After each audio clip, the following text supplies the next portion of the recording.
Season 2 Overwatch tier list. This tier list is my opinion on which heroes are strong and weak in Season 2 right now, based on my games in HSR, in Champion/GM, and also what I've noticed during the professional games that we've seen in OWCS Stage 1. Starting off, let's go. First, strongest support ever, S Lobby Admin, Lucio. He also got like a buff at the beginning of Season 2. I think he has a perk or something like that that gives him increased attack speed. Accelerando, major perk changed. Gain 15% attack speed while Lucio's speed song is active. This is not okay. He's consistently good. Big AoE, ultimate, speed boost, 1v1s. We've yapped about Lucio so much in the last couple of tier lists and stuff, and still, I feel like he's just absolutely the best hero that you can look in if you communicate with your team and you synchronize together. Next up, Kiriko. I know the discussion about her win rate. And I do think that slowly but surely, the reality is that Kiriko is still one of the best supports in the game in high elo and in pro games, because the Suzu is ridiculous. Every single issue that you have in game can be fixed with a Suzu. I'm not kidding. Kiriko has also a ultimate like Lucio, can reposition everywhere. We see a lot of heal body Kiriko gameplay happening, and Blizzard is encouraging us, I feel like, to just stay close together to our team and then just heal bot them, smiley face, which I'm not a big fan of. But you can't ignore how strong she is in pro games. I think that this hero, Ilari, is the strongest support hero that you can carry with at this moment in rank games. I think she's fine. There's nothing more to comment. If you want to climb right now and you're good on Ilari, I do recommend just looking at Ilari and dueling the DPSs and hope that you aim better than them. Next up, this is a bit of a surprise, I would say, Juno. Bro, Juno works so well. Juno works really well as an alternative to Lucio, but not only. Juno plus Brig is a ridiculous combo that works with a lot of tanks that are meta right now. She can stay alive more. She's good. She can apply the DPS passive too very easily. She just needs one bullet. She's just very good. Next up, we have Brig. Brig is one of the very few heroes that can do something against one of the strongest tanks, Diva. You know, like she can block the whip shot, she can block the packs, she can block the inspire healing. And because of that, Brig has been seeing a re-emergence into the meta as a bodyguard. She's also played a lot with Ana, who got a big buff at the beginning of Season 2. From 14 seconds, the grenade cooldown, it got lowered to 12 seconds, which means that you do not need to nade yourself as often as before in case you get poke damage. You can just have it available way more often and look for more aggressive plays, or just be able to annoy enemies with it in case like you want to like go for flanks and duels and stuff like that. You just play long range, snipe them out, abuse the fact that you have no range damage fall off paired up with the headshot perk, and you can duel long range DPSs easy peasy lemon squeezy.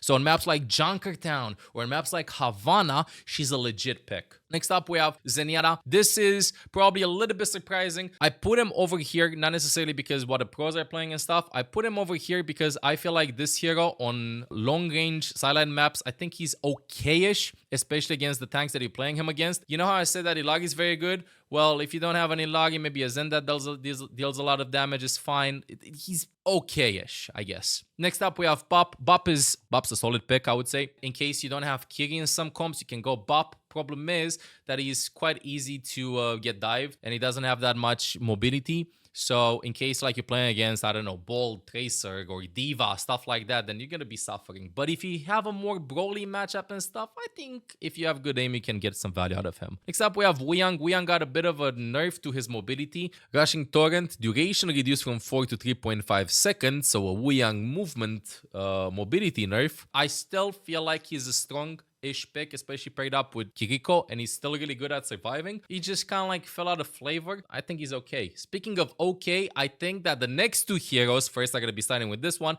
are pretty ridiculously underrated. First off, Mizuki. Mizuki mains, we're getting there. Slowly but surely, this hero will be picked. This hero will be preferred. We're going to be having a Mizuki meta. I think we're going to be seeing some changes maybe later on, or maybe we just need a good meta for him and see what heroes he works with. I think this is the first time ever that I put Lifeweaver this high up. I think Lifeweaver is solid. The fact that you can cleanse with your life grip added to the base kit, the fact that you have 90 healing with a fully charged Blossom, which is a guaranteed hit, is ridiculous. And also, the shift got buff, if I'm not mistaken.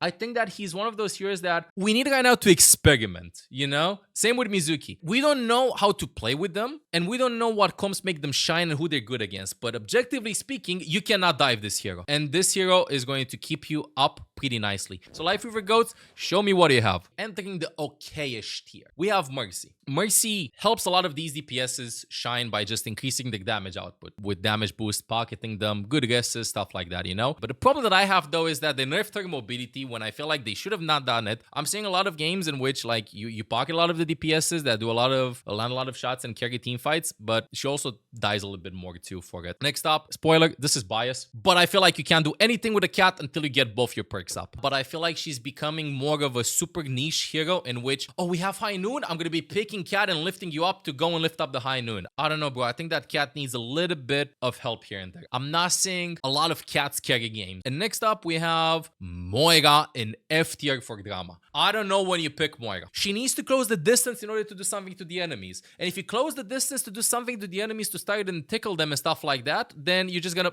die. Emre's gonna turn around, dead. Soldier gonna turn around, you're dead. I think you're better off playing other heroes, and I think that Moira needs some help. Moving on to DPSs right now. These are my DPSs. Starting off, first, we have Lobby Admin Tracer. She's incredible. Good 1v1 potential. I think she got a buff to her perks in Season 2 because she farms the perks faster. Perk cost, minor perk cost. No. I don't think that she has any weakness other than not being able to look at the heroes that are up in the sky. Tracer is just Overwatch poster. She's literally on the poster, bro, of the game, you know? So, yeah, Lobby Admin. But she is hard. Next up, we have Emre. The best hit scan going into Season 2. Can get good kills, random kills, I would say, with the grenades. A lot of the Emres go like, how do you use the grenade with Emre? Oh, lol, I just press it and then I get a random kill. Okay, sure, understandable. Just have good aim, good consistent damage, and you'll be fine with this hero. Keep the pistol for when you get dived or like when you go for 1v1s, and then you'll be fine. One of the only hit scans that can challenge Emre is Sojourn. So if you want more consistent damage overall and have the patience for it to chip down the HP,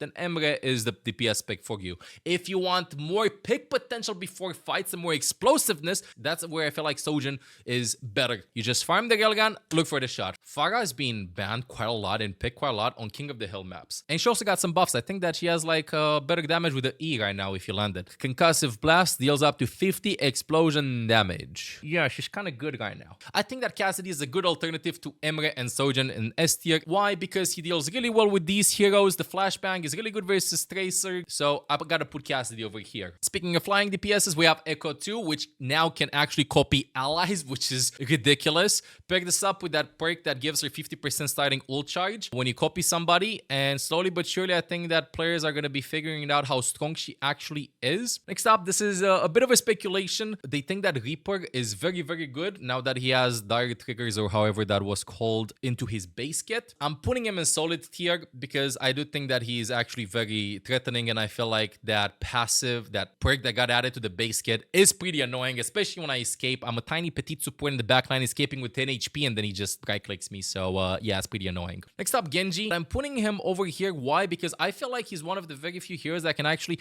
close the distance while poking and not using a lot of cooldowns, and then maybe going and committing together with your tank on somebody. So it's kind of like your tank goes in, then you follow up, Emre out of position should die, or Sojourn out of position should die. I think there is a potential for him, and I think that he works okay-ish right now. Next up, we have Ashe. Same principle as Genji. If you're locked in on this hero, I think that you'll be fine as long as you just keep the medium distance and you don't play her on short range maps or ultra long range maps, or you're just gonna get out of range. I feel like just overall solid pick. There's not that much to say. Next up, we have Sierra. Okay, she got some buffs in the last couple of days since her release. She does more damage. She also got the drone buff, so it's harder to destroy, and the ultimate got nerfed. I think that this hero is going to be ridiculous once DPSs figure out how to play her. Sierra mains, lock her in. I think this hero has a lot of potential. Speaking of potential, Symmetra kind of started falling out of flavor, I feel like, right now, because it's a lot of pokey poke, you know, hit scan and stuff like that. But I don't think that she's completely bad and stuff. I think that she's still a solid pick. If you coordinate with your team with some TP plays, guys, group up 3-2-1 TP, you're fine. And the wall is still one of the best ults in the game, in my opinion. Next up, Venture is very interesting. I think that if the enemies poke you out a lot, maybe you can close distance with Venture without taking the damage damage and committing on them after they use cooldowns. I think that there is some potential for Venture in this,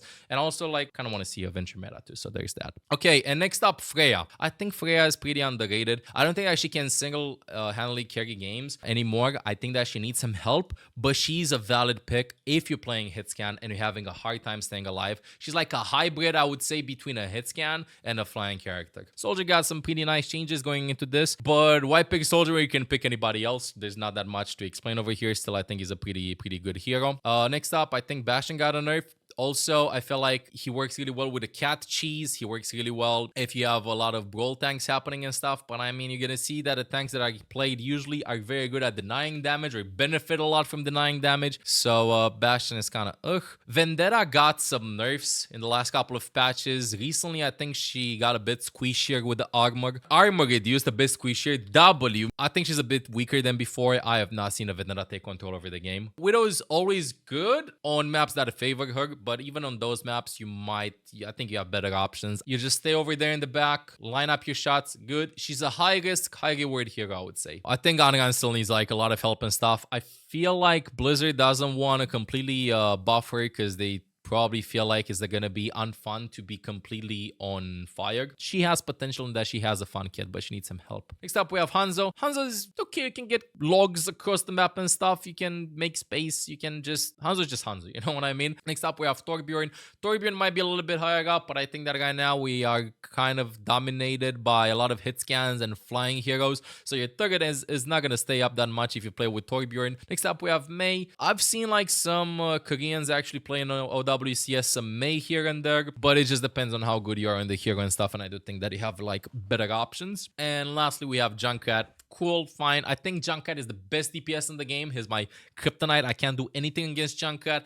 But the reality is that the damage is inconsistent, as in it's hard to land it consistently, you know? And lastly, F for drama, Sombra. Blizzard, please rework Sombra already. It's been 6 or 7 years. I'm not kidding. Like, please rework Sombra already. The only time when I see Sombra being picked is if the enemies go with Wrecking Ball. You want to hack the ball. So I think she needs some changes, and she needs some changes fast. These are the tanks in Season 2. So first off, we have S tier lobby admin. Zarya is just ridiculous. You have a lot of charge, you know, you have a lot of damage, you can make a lot of space, your ultimate is very threatening. The other heroes that I played benefit Zarya so much that you can actually get big value out of the entirety of her kit. Diva is also very good. Works on every map, good kill potential, always has 2 lives because no single Diva player in high ranked uses the bomb to get kills. They use the bomb to remake when they commit to very deep team fights. Can deny a lot of ults, can deny a lot of abilities. I just don't know what to say, bro. Diva is just ridiculously broken. I gotta yap about Hazard. He's just tankier than before. He can live more than before. Good wall to isolate targets that try to escape. The block is good against big chunks of damage. Not to mention the fact that he's a good counter to Emre and Sojin too. Mauga. Okay, I am kind of confused about this. A lot of tanks prefer playing Mauga. Why?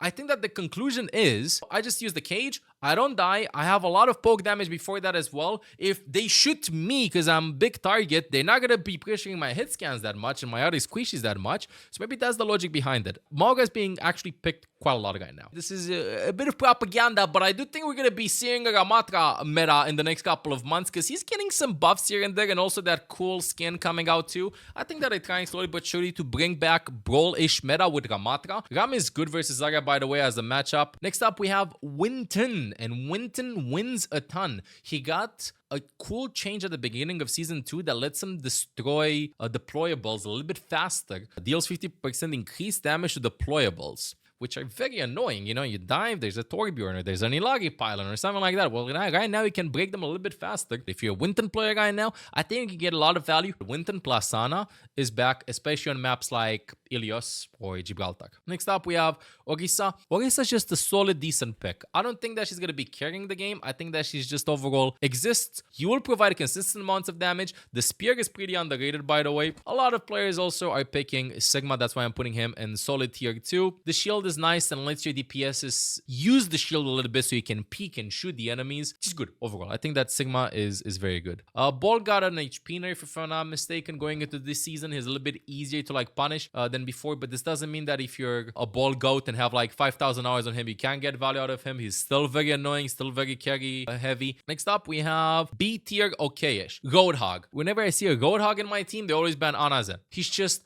an aura farmer. I do think that he's still okay-ish. I think that a good Roadhog can take control over the game. Next up, we have Reinhardt. I think that you just have better options right now. Reinhardt mains.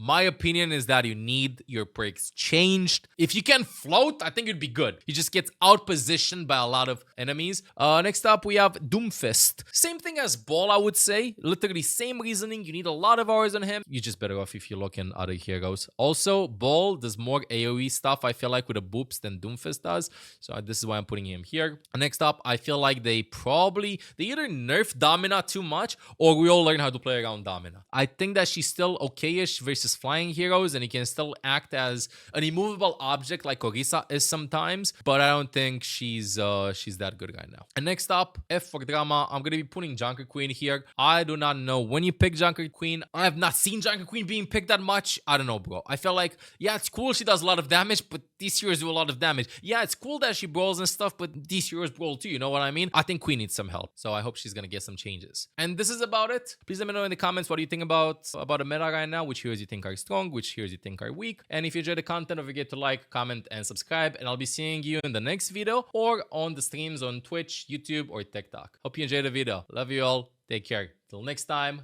ML7 out. Hey, I'm Olaf. If you enjoyed the content, make sure to subscribe. Meow.